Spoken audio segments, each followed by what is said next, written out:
Really? Or just angry. Yeah. So, Or just when you're angry, you say stuff you really don't mean sometimes. You know, just. Okay, never mind.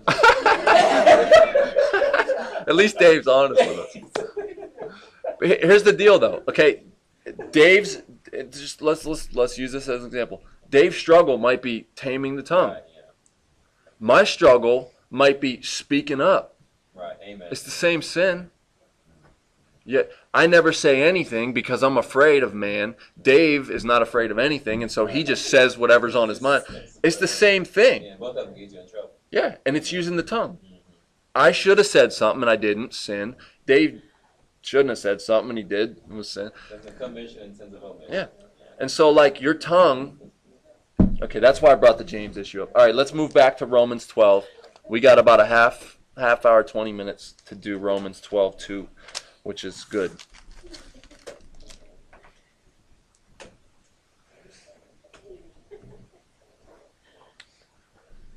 All right, Romans 12:2. We're going to be on this for at least a couple weeks just because it's so packed full of truth. Do not conform any longer to the pattern of this world, but be transformed by the renewing of your mind. Then you will be able to test and approve what God's will is, his good, pleasing, and perfect will. Okay, to start, remember this does follow Romans 12:1. Okay, so offer your bodies as living sacrifices, and here's what that looks like. It looks like not being conformed any longer to the pattern of this world. Okay. This idea here is is like a metal and a mold. You guys ever see like cast metal? Like when you buy a hammer in a store, someone didn't like sit in a factory and chisel that out. All right? It was a mold, and they poured the steel in, and sometimes anyone, this is probably only guys will get this, but you ever see anything that says drop forged? Anyone ever see that?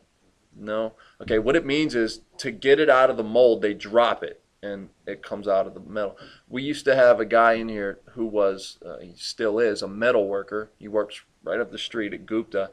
They pour aluminum into molds and make all kind of machinery, from fan blades for giant windmills to like pieces for engines. And the idea is there's molds, and then the metal goes in there, liquid, and when it dries, it comes out as something. This verse is in that kind of language. The world has a mold, and it's trying to push you into it, and this verse is saying, don't let it do that. Don't let the world push you into the person that it wants you to be. And you guys all know what that looks like. Okay? Here's what's interesting about this verse. Whether you guys believe it or not, the only time you're learning is not just when you're in a class like this. You are learning constantly, all day, every day. Believe it or not. You're listening to songs, they're informing you. You're reading billboards, they're informing you. You're hearing the radio, it's informing you. You're reading books, you're watching movies, you're having conversations with people, and they're all informing you, and you are learning in one sense or another. Okay? Oftentimes, and this is mostly when we're teenagers, right? And like junior high, does not your friend's opinion sort of count over everything else? It does. Maybe you're still there. Okay, and everybody's opinion rules you. That's not a healthy place. Like if you can't be you and you have to be what everyone else wants you to be or thinks you should be, that's a really unhealthy place. Like, no, Dave's the nonconformist. He's like, no, I'll punch you.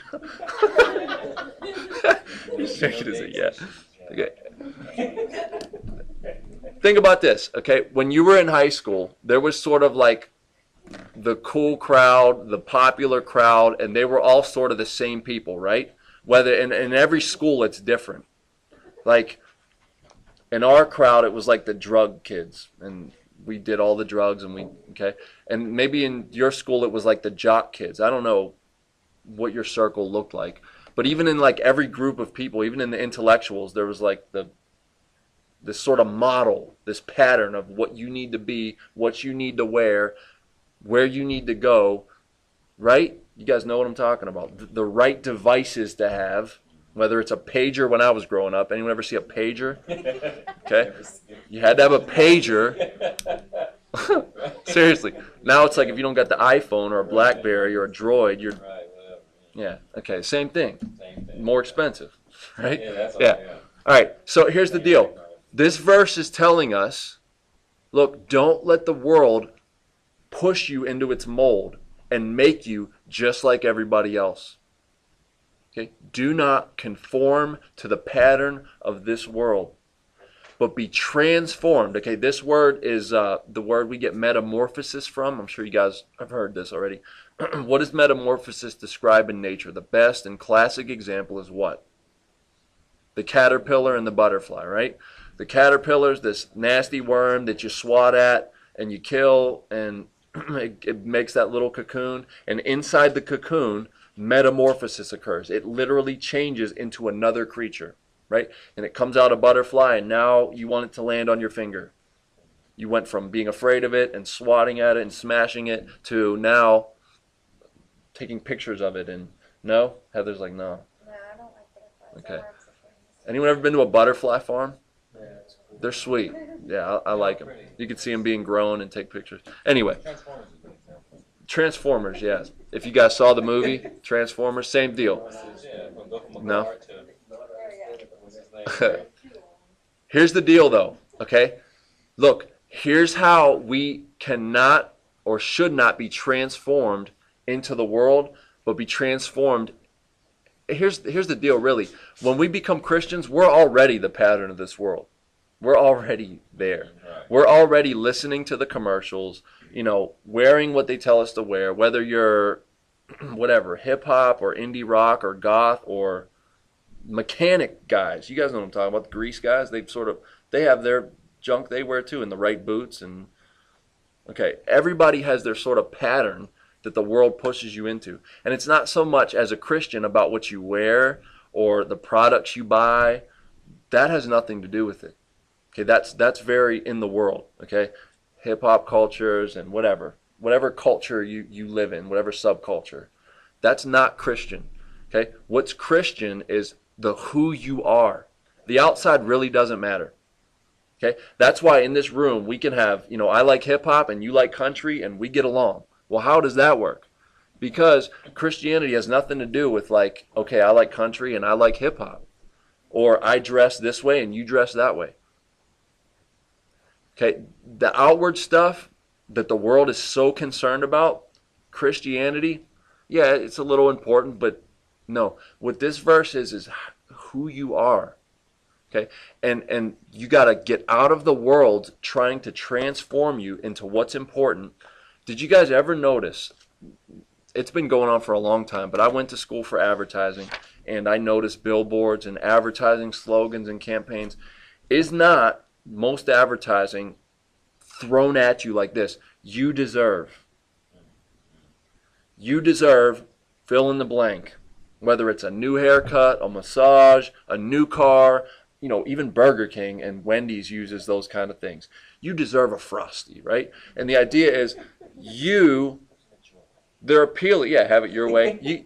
You could start to see these things in advertising. It's all about you. I've seen billboards like that, right? The magazine Self and like all these sort of, you're the deal. Okay? That is very pattern of this world because the Bible says opposite. Okay? Jesus said it's better to give than to receive. The world says get all you can, even if you got to step on people to get it. Right? And I used to go hardcore on that. I'd take your stuff. Like, I was one of those guys where in gym class, you change into your gym clothes. I'd be in your pockets while you were out playing basketball. Dead serious. Like, I got busted a couple times by guys. Like, I had to walk past real quick. I used to walk past lockers in high school and steal pullovers and coats, and I was that guy. I was a thief. Okay, young too, like 7th grade, 8th grade, like stealing, breaking in cars, stealing your car phone and your CD collection, and that was me. Yeah, at the time it was car phone. She's laughing. What's a car phone? Oh, my parents had one. Did you? Okay, it's this. It looks like a home telephone, this chunky beast, and it has a wire. You couldn't even use it outside the phone, but it was like, Yeah, but it's it's like ripping that thing out. You couldn't even use it outside the car. Yeah, it was just, oh, this is probably, anyway.